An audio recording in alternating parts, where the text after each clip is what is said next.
Welcome to the Heart and Soul Wellness Podcast, where we inspire women by teaching applicable skills and tools and assisting them with connecting with one another, healing, and aspiring to their highest selves so they can reach their full potential.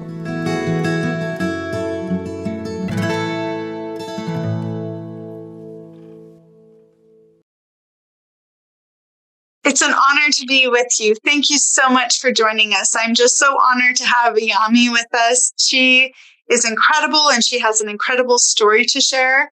Her family has faced many hardships and she is a survivor and a thriver. And I'm just so excited for you to hear her story. So Yami, who many know as Yami, was born in Puerto Rico, is a wife, a mother of two girls, Belle and Elle. In her day-to-day, she wears many hats as a homeschool mom, small business owner, freelance media producer, and also supervises her little girl's business as Rover doggy sitters. Yami and her family relocated from Puerto Rico in 2018, just a few months after the island was struck with monster storm Hurricane Maria.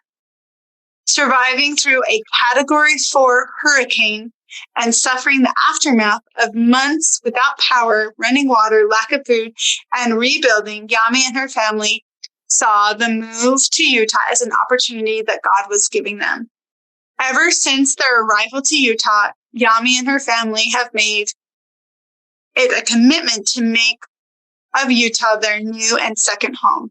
Her husband, a mechanical engineer, and their two little girls are violin students with the Intermountain Suzuki Institute and also part of the One Voice Children's Choir. Yami has been able to grow her business as a brand partner with Young Living Essential Oils, as well as continue to work as a freelance media producer, career that she established since the year 1999. In 2019, just a year after their arrival to Utah, Yami was diagnosed with a pre-cancer condition known as Barrett esophagus. This homeschool mom did not let that stop her. She pursued second options and natural alternatives and remedies to work with the illness. Yami is now Barrett-free and is passionate about healthy, holistic living. She sees Utah as a chance for a better life that God has blessed her and her family with. Oh, thank you so much for being with us. Thank you for having me. I'm excited. Yes, absolutely. So why don't we just start wherever you'd like to, wherever it feels most intuitive to share your story. Well, thank you. Well, I'm excited to share my story because I think it will bring hope and perspective to many people that maybe not be exactly in my same situation or where I was, but that would resonate with people and let them know that there's hope in every situation that people face. We were living in Puerto Rico in 2017, when Hurricane Maria struck the island. Hurricane Maria has been recorded as the biggest natural catastrophe monster storm in the history of the island since 1998, when Hurricane Mitch hit. Hurricane Maria got to the island as a Category 5. It did lessen to Category 4 once it hit land, but the winds were sustained at 175 miles per hour for over 24 hours, which actually made it a high-end Category 4, crossing almost to still Category 5. So we as a family and in Puerto Rico, because the island is basically in hurricane highway, starting in the months of June, everyone starts to get ready for hurricanes. If they don't come, fantastic. But if they do, people are aware and ready. So we were ready for Maria. Our family and friends and everyone stocking up on food items, collecting water, just being ready, having storm shutters put in every house's windows. And so the hurricane hit, and it was basically one of the most horrific things that you can go through, especially when you have children. Our two little girls were 3 and 6 when the hurricane hit. And they vividly remember everything. Us getting ready, putting up the shutters when the winds began, when the storm started hitting the house. And it was terrifying for us as parents because we were basically left in the unknown. Even though we were ready, when the hurricane hit, it wasn't even 5 minutes when the winds began that the power grid went completely off and Puerto Rico was in a total blackout from the very beginning of the hurricane, which also affected all communications, internet, cell phone, regular landlines. Everything was affected by the power, being shut off. A few minutes after that, I would say about 20 or 30 minutes after the power went off, the water went off. So we had no running water half hour after the hurricane began. We were left with no power for 3 months. We were left with no running water for about 2 months. And because Puerto Rico depends a lot of the importation of goods from the US and around the world, we were left with lack of food as well. The ports were closed, so there was no importation of food items or any goods. So everyone was relying on the food of the land that we had collected from farms and put it in stock for our use during the hurricane and after the hurricane. We depended on the other food items that we had bought, but it came to a point where you start running out. And when you run out, you start searching, and we would go to supermarkets and they would open the supermarkets for just small amounts of time because there was no electricity. And because there was no electricity, the only food items that they would sell would be canned goods only. And they would sell you, for example, if I went to the supermarket with my husband, they would sell me 10 cans of something that I picked. And they would rationalize that as well. So everything got a little complicated. We did have power generators, but they run with gas. And for the same reason, there was no importation of gasoline because the ports were closed. So gas stations will sell gas at specific times a day for specific amounts per car. So I remember my husband making a line to get gas overnight. Like he would get there on a Friday, to mention a day, and he will spend the entire day and night in a line waiting for the gas station to open and spend the night until the next morning they would open the gas station and give him, 2 gallons of gas. We've experienced that many times. When he finally got to his turn, they would close the gas station because there was no more gas.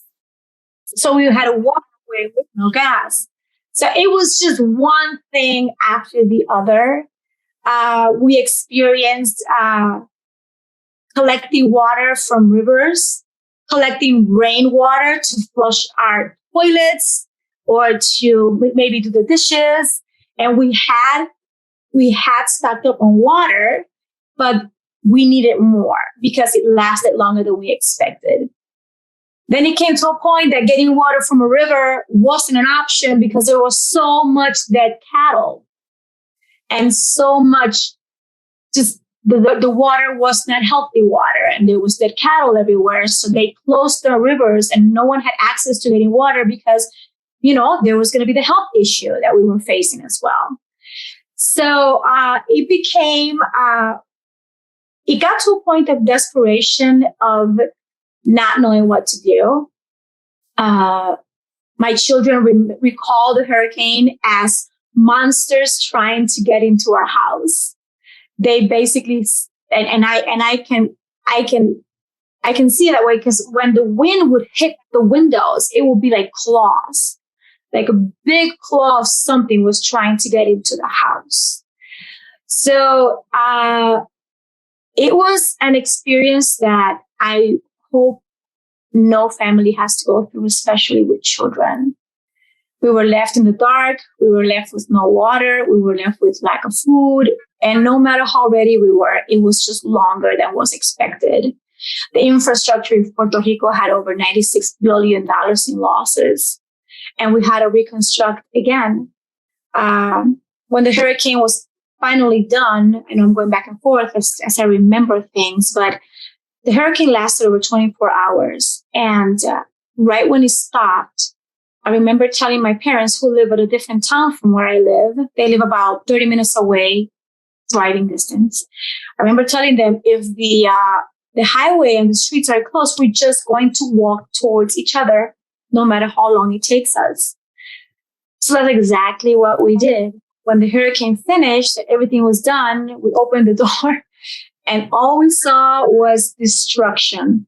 All the trees were just piled up in front of our home. All the roads were blocked. There was no way the police could get through or the fire trucks could get through where we were. So we had to just get together as neighbors and help each other and just do saws and just start breaking and making a way out. We grabbed backpacks with water and some snacks and put rain boots on our little girls and just started walking towards the highway. It took us about 20 minutes of walking. My mom, my sister, and my dad were walking towards us, and we finally found each other on the way. And it is the most emotional time. And I'm sorry I get emotional because you don't know what's happening. And you don't know if my parents are stuck in a river or their house has collapsed or there's a landslide or something has happened and you have no communication until you finally meet. So you would see multiple families do what we did. So you just have this emotional gathering of people just running towards each other and making sure they're okay. Are you okay? So good to see you. And we were faced with the biggest natural catastrophe. And then not to mention that, when everything stopped and we finally realized what we had to rebuild and reconstruct, now was the issue that there was no communication outside of Puerto Rico. So you have all of our family members who live in the States not knowing what's happening. All they hear is the news in the US that are telling them that we're in a total blackout. But there was no news coverage in the islands, so they didn't really know what was happening. Mm. And about a month after the hurricane, communication started to pick up a little bit. And I remember not having a really good signal on my phone, but just making enough to call my sister and tell her. And this was the famous saying in Puerto Rico, estamos bien. We are okay. So you would hear people say, estamos bien, we are okay. That's as much as we can get communicated with people outside of Puerto Rico because the lines were shut down again. So we, in God's mercy, my husband is a mechanical engineer. And as you mentioned, I'm a stay-at-home mom. I'm a homeschool mom. We've always been homeschoolers. And in Puerto Rico, I was that as well. As a family, we always maybe saw the opportunity of moving to the States to provide, better opportunities for my children. But we didn't expect that God was going to move us after the hurricane in such a hurry.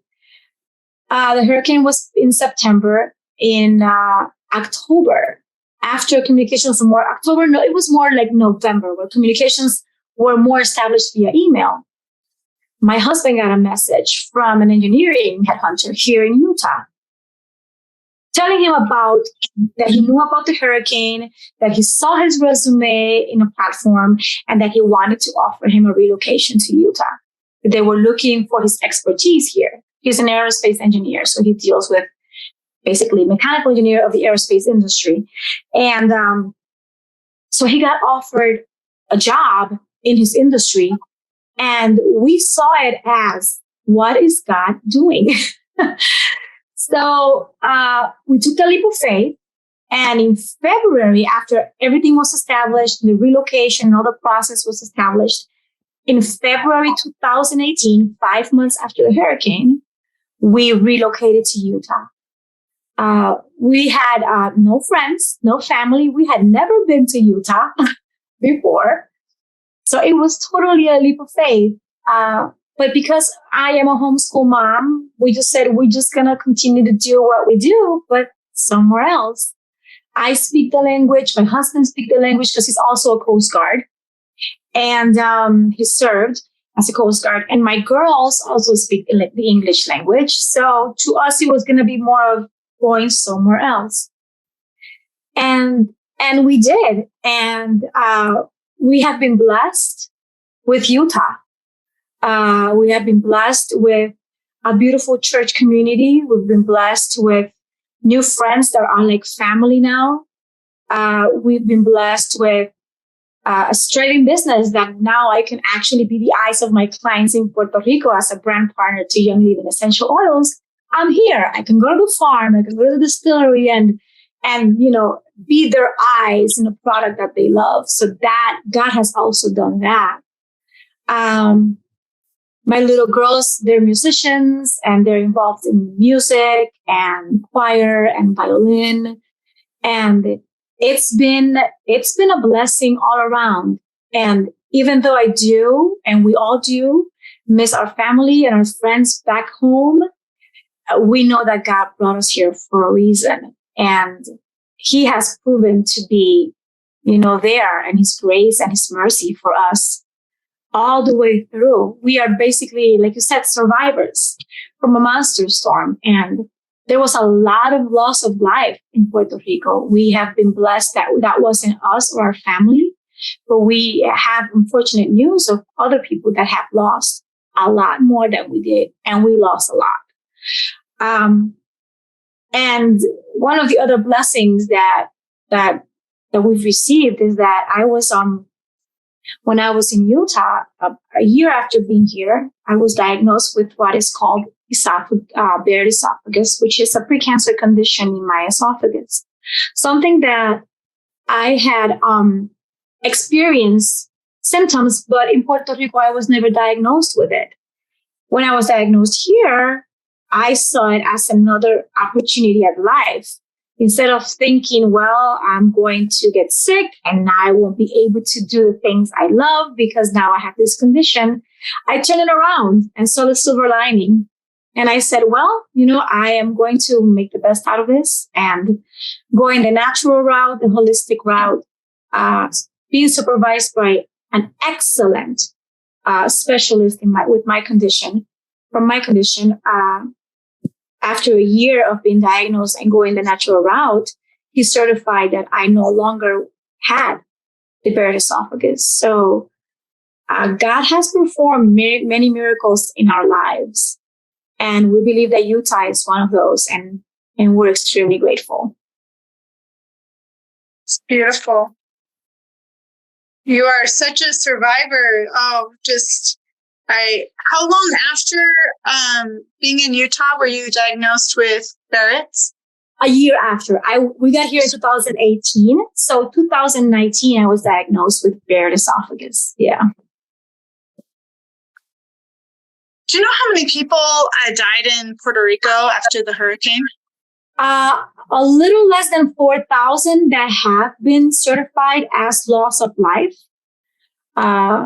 Were the ones that died. Of course, we believe there's many more that were just not found in landslides. Of course. Yeah, of course. Oh, I'm just thinking about that type of a catastrophe when you have children and when you're just trying to make sense of how do I get food? How do I get just the basic essentials? I'm just wondering, what are the things that help to sustain you during such a challenging, just emotionally devastating, but physically devastating. And also just to see, I would imagine just family, friends, community, just seeing all of the pain and destruction that people were facing. Philippians 4:13. I can do all things through Christ who makes me strong. I love that. That was a Bible passage scripture that I put in our refrigerator when we finally saw the catastrophe outside. We sat our girls down and we said, this is not going to be what we expect it to be. It's a little harder than we expected it to be. They were small, so we wanted to come down to their level of understanding. I remember telling them, but we believe in God, and we believe that He is with us till the end of days. And we believe that He sustains us and He provides. And this is the time to trust in God. I remember telling them we trust and we praise God for all the good things that He provides, but we need to also remember to trust and praise Him even in the bad. So right now it's not a very happy time. It's not a horrible time, but our faith sustained us. And that's what helped us get through. As parents, you get anxious. There's a lot of sleepless nights. It's very scary, and it's very hard to keep a straight, happy face and make it smoother for the children when you know what's really happening. But again, silver lining, we used it as an opportunity of teaching our girls, let's work together as a team. Let's go to the backyard and start cutting branches and start piling them up. And let's make it fun, and let's make it like a workout. And we will pile up the branches and put them in a truck and take them to the other side of the street where they were piling everything up.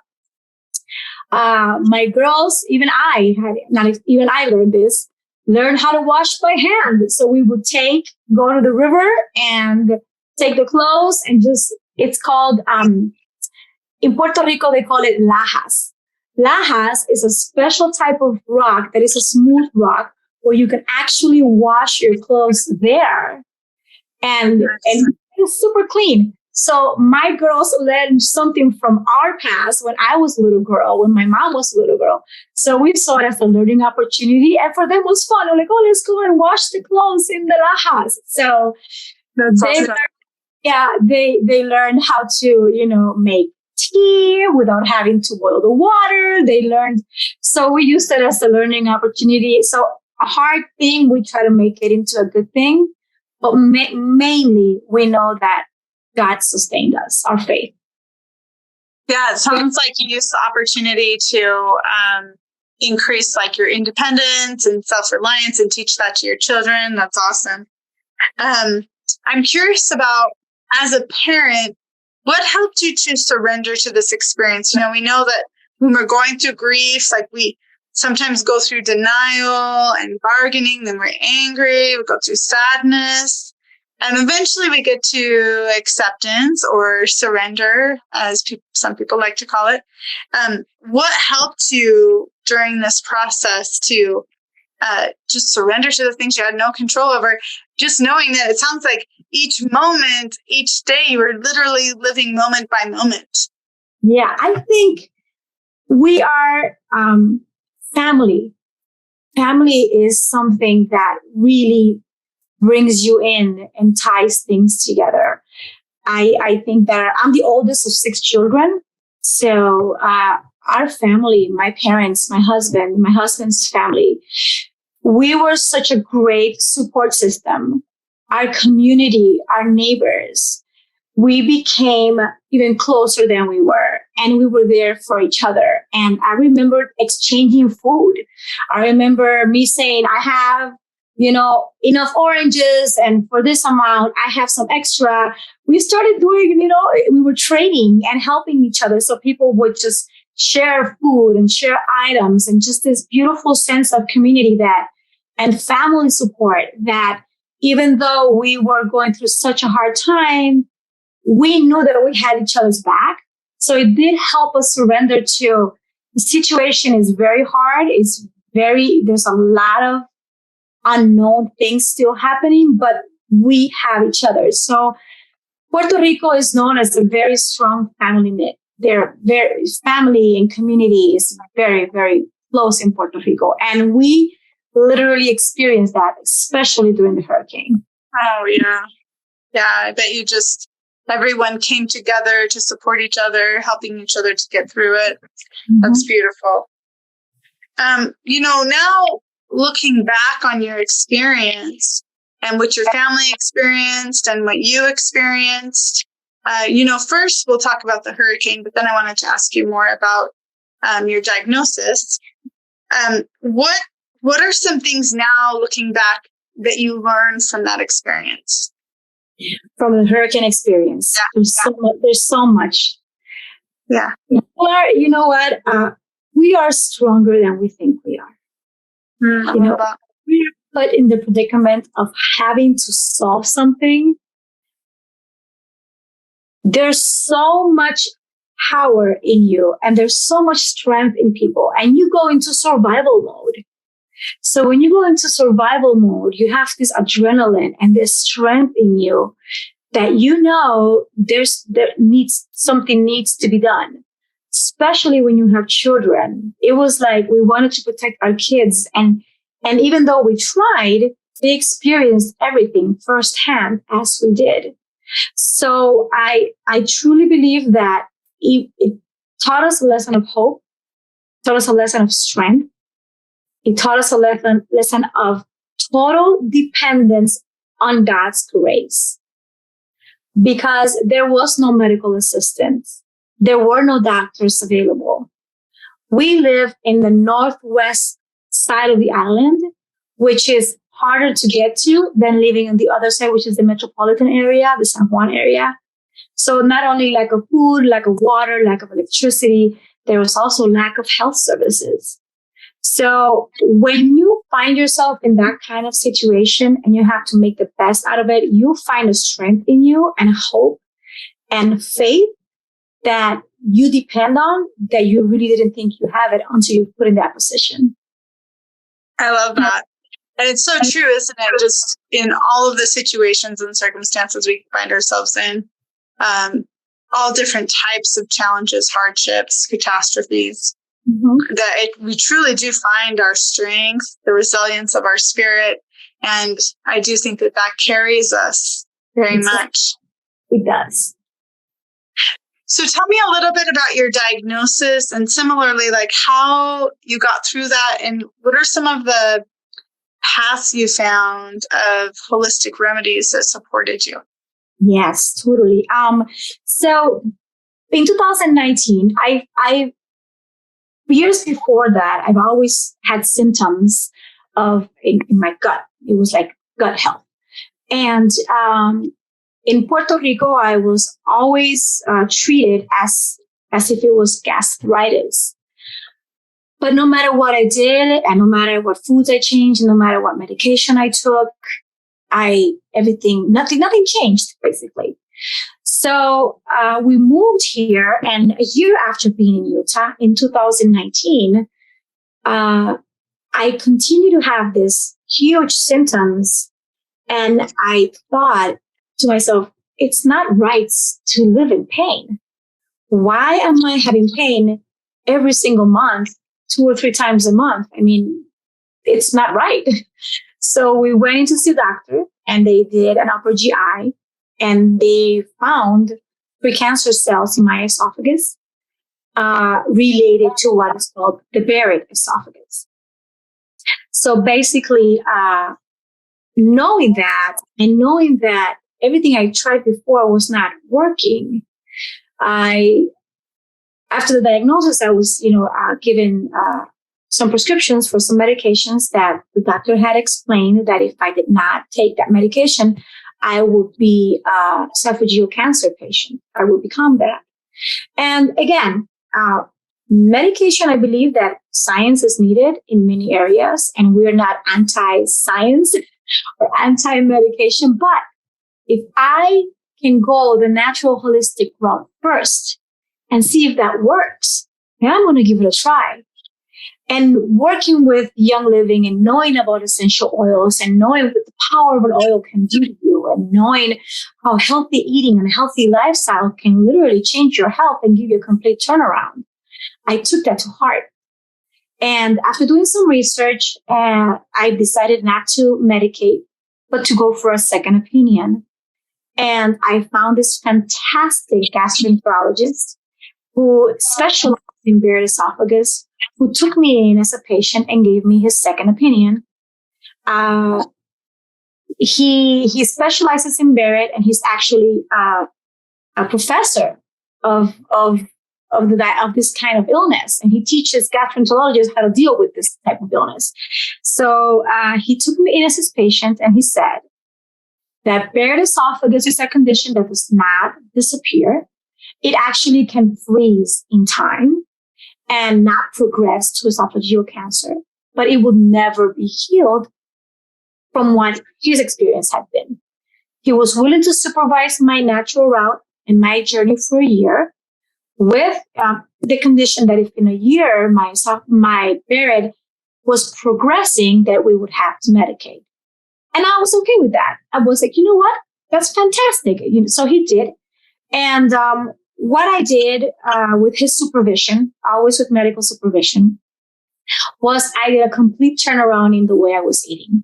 I found a holistic clinic in Puerto Rico called Back to the Garden, and they work with reversing chronic illness just by using foods. So I began a very rigorous treatment with them, learning how to feed myself again, like a little kid, learning how to eat with no salts, with no sugars, and with no oils. Basically, it's called the SOS free lifestyle.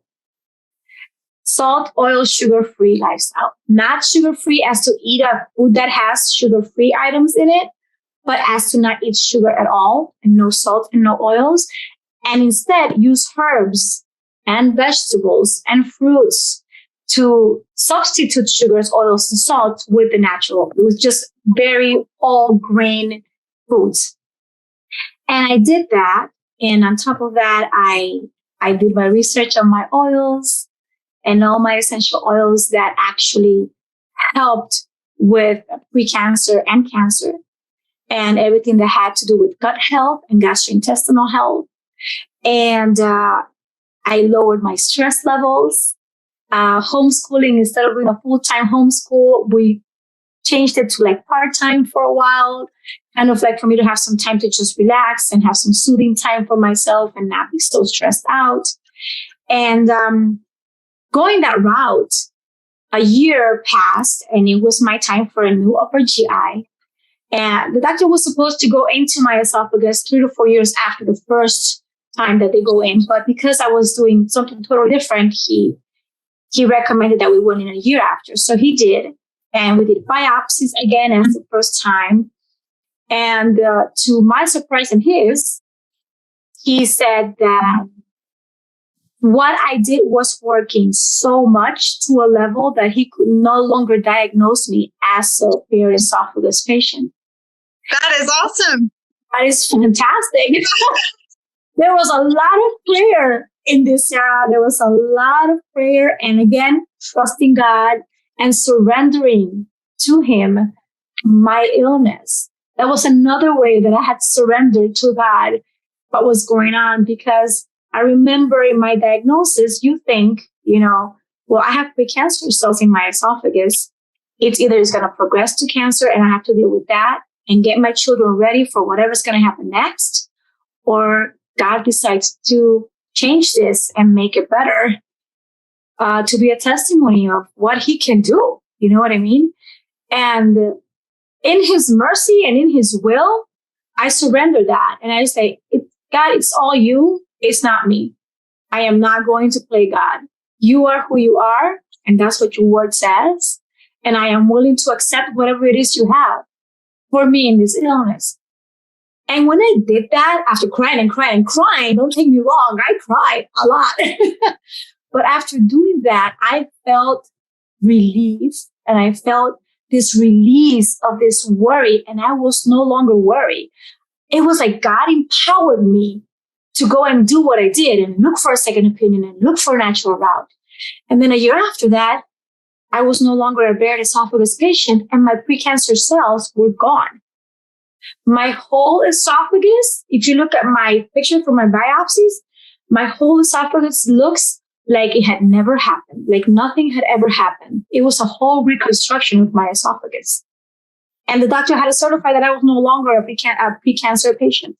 So that's part of what God has done for us, for me and my family.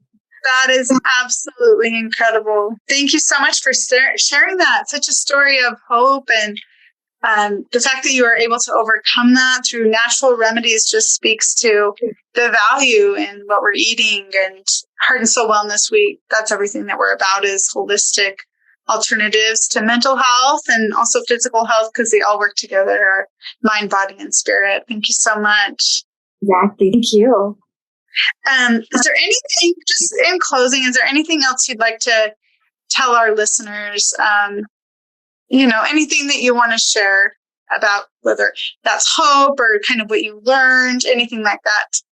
Yeah, thank you. Yes, I do. I want to, first of all, thank you for inviting me. It's been amazing to be here and share my story and exactly just what you say, just bring hope to whoever is listening and may want to, can connect with me and my experience. Maybe not through a hurricane, maybe not through a diagnosis like mine, but we all have our challenges and our struggles.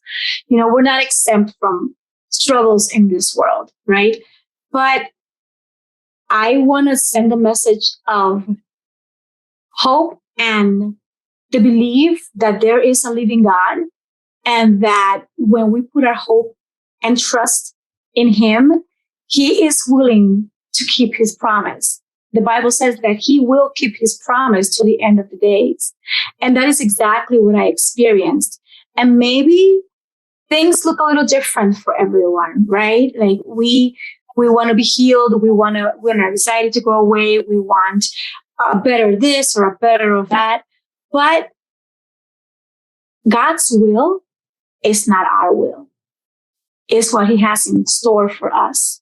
And even though things might be different for everyone, the Bible says that He does all things and all things work together for good. So I encourage people to look upon God and to look upon their faith and really trust and know that Philippians 4, you can do all things through Christ who makes you strong. And don't lose faith. Even though there might be hard times and we are humans. We feel and we get sad and we get anxious and we get happy and we get excited but it says that we are not from this world. The Bible says that there is a better world for all of us. And that's, life eternal with Christ. And that's what we focus on. That what we go through, every trial and tribulation that we go through in this earth, God will make it better in His time and in His will. So it's just don't lose hope and always trust that God is always good. Oh, that's beautiful. And you're such a hero to so many people. And even though our struggles are all different, we can all be unified in knowing that we all can overcome things with our faith and our trust and surrendering to whatever that higher power is for us. And so grateful for you and for being on our podcast. Thank you so much. Thank you for inviting me. Have a good day. Yes, you too. Thank you. Thank you for listening to the Heart and Soul Wellness podcast with your host, Sarah Carter. Make sure to like and subscribe. And if you have any thoughts about what we talked about today, leave a comment. Also, you can find us at heartandsoulwellness.org and on Facebook and Instagram. Join us again as we continue to help women heal, connect, and aspire to their true and authentic selves.